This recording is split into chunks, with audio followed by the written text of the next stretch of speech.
Hello everyone, good evening. आज पनि हामीले हाम्रो इभिनिङ टास्क कम्प्लिट गरेर आइसक्यौँ। हाम्रो इभिनिङ टास्कको लागि चाहिँ हामी कति भन्दाखेरि 5 बजे पछि 5 PM पछि हामी जाने गर्छौँ एभ्री डे। जुन दिन हाम्रो चाहिँ टास्क पर्छ, हप्तामा 2 दिन रेस्ट छ, त्यो मैले अस्ति पनि भनिहालेँ होइन। आज हाम्रो टेम्पो रन थियो। टेम्पो रन हामीले 19 मिनट 47 सेकेन्ड जति हान्यौँ।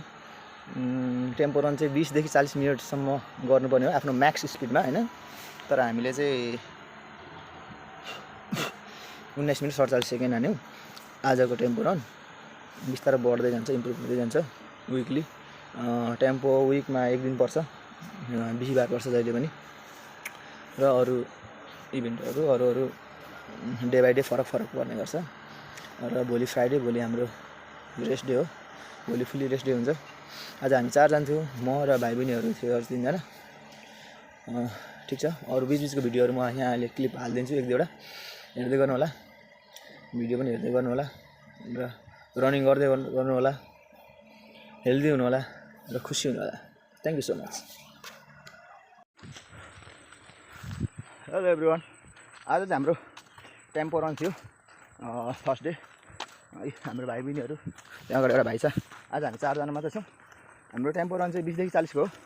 अहिले हामी बिगिनरै छौँ, त्यही भएर हामीले 20 मिनटको टाइम भरि दौड्यौँ हामी।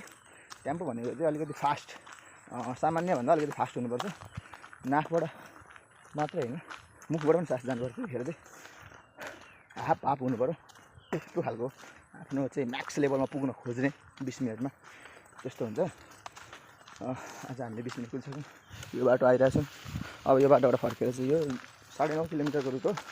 हामी चाहिँ आज टेम्पो 4.5 कुद्यौँ हामी 20 मिनटमा।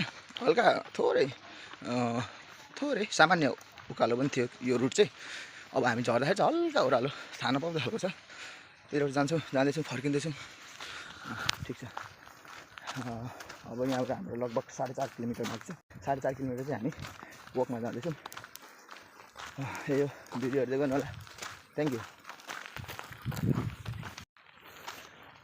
हामी चाहिँ अहिले यहाँ नर्सरीको छेउको यो नहरको बाटो आउँदैछौँ, घर फर्किँदैछौँ। यता धानहरू छ, खेत यता पनि छ, त्यहाँ फर्म छ, कुखुरा काट्ने ठाउँ छ। यता कृषिहरूको लागि चाहिँ यताको जमिनहरू एकदम राम्रो छ है। तर पानीको चाहिँ समस्या हुन्छ। एउटा